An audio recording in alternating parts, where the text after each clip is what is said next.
Laudato si, Laudato si.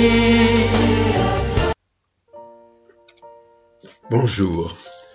Le mouvement chrétien des retraités vous parle aujourd'hui de la vie à pied.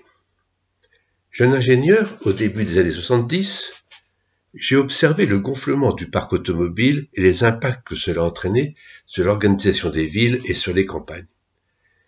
L'automobile est une belle invention, mais elle consomme beaucoup d'énergie, beaucoup de matières premières et beaucoup d'espace.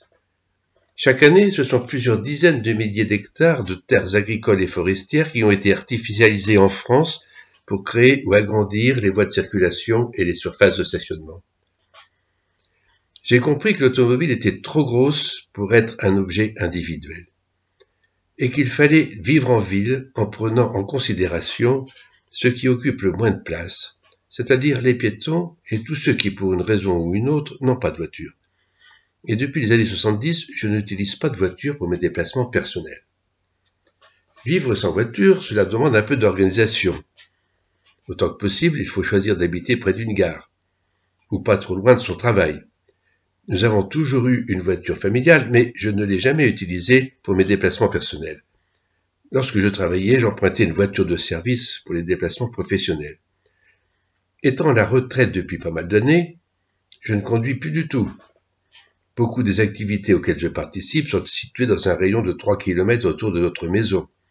Cela implique 1 ou 2 heures de marche à pied chaque jour, et c'est bon pour la santé. Quand je vais plus loin, j'emprunte les transports collectifs, et j'ai toujours une sacoche en bandoulière avec le kawaii, les documents utiles pour la réunion où je vais, et un livre pour s'occuper dans les transports. Et la sacoche permet aussi de rapporter les courses faites en chemin. Vivre à pied ou en transport collectif, c'est se mettre au niveau de chaque personne rencontrée, c'est observer et être émerveillé par la diversité des visages. Et si l'on se promène dans une rue ou dans la campagne, c'est observer les maisons et leurs jardins, les fleurs, les arbres, les oiseaux. Vivre à pied, c'est vivre à l'échelle du monde vivant et des personnes humaines. À bientôt.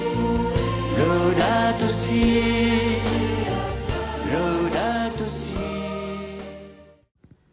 Vous avez aimé ce podcast? N'hésitez pas à le partager autour de vous.